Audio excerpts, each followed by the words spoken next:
December 15వ తేదీన ఆదిలాబాద్ జిల్లా కేంద్రంలోని సిఐటి జిల్లా కార్యాలయం నుంచి ప్రారంభమయ్యే ఆశల బస్సు జాతా సభను జయప్రదం చేయాలని సిఐటి జిల్లా కార్యదర్శి అన్నమూల కిరణ్ అన్నారు. ఆశయాలతో కలిసి సంఘం కార్యాలయ సమావేశం నిర్వహించారు.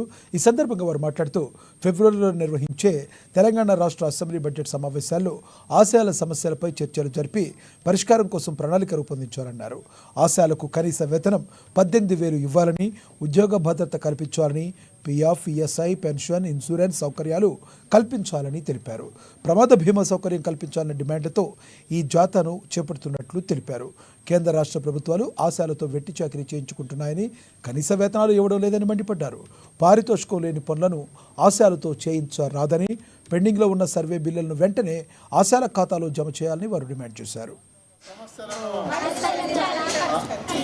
ఆశయాల పట్ల కేంద్ర ప్రభుత్వం ఫిబ్రవరిలో జరిగే అసెంబ్లీ బడ్జెట్ సమావేశాల్లో ఆశయాల సమస్యలపైన చర్చలు జరిపి సమస్యల పరిష్కారం కోసం రాష్ట్ర ప్రభుత్వం ప్రణాళిక రూపొందించాలని, ఆశయాలందరికీ ఫిక్స్డ్ వేతనం 18,000 రూపాయలు ఇవ్వాలని, పిఎఫ్, ఈఎస్ఐ, పెన్షన్, ఇన్సూరెన్స్ సౌకర్యాలు కల్పించాలి, ప్రమాద బీమా సౌకర్యాన్ని కల్పించాలి, పారితోషికం లేని వెట్టి చాకిరీ పనులను ఆశలతో చేయించకూడదు, స్ఫూటమి లాంటి ప్రాణాంతకమైన డబ్బాలను మోయించే పనిని రద్దు చేయాలి, ఆశయాలకు ఉద్యోగ భద్రత కల్పించాలనే డిమాండ్లతో ఆశా యూనియన్ సిఐటియు ఆధ్వర్యంలో తెలంగాణ రాష్ట్ర వ్యాప్తంగా బస్సు జాతాను నిర్వహించబోతా ఉన్నాం.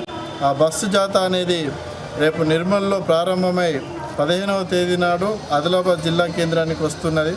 ఆ జిల్లా కేంద్రంలో సిఐటియు జిల్లా కార్యాలయంలో బహిరంగ సభ ఏర్పాటు చేస్తూ ఉన్నాము. ఈ బహిరంగ సభకు జిల్లాలోని ఆశా కార్యకర్తలందరూ అధిక సంఖ్యలో హాజరై జయప్రదం చేయాలని కోరుతా ఉన్నాం. రాష్ట్ర కేంద్ర ప్రభుత్వాలు కూడా ఆశయాల సమస్యలపైన పరిష్కారం దిశగా కార్యాచరణ రూపొందించాలని, లేని పక్షంలో రానున్న రోజుల్లో పెద్ద ఎత్తున ఆందోళన పోరాటాలు నిర్మించడానికి ఈ జాతా ఉపయోగపడుతుంది. కాబట్టి ఈ ప్రభుత్వ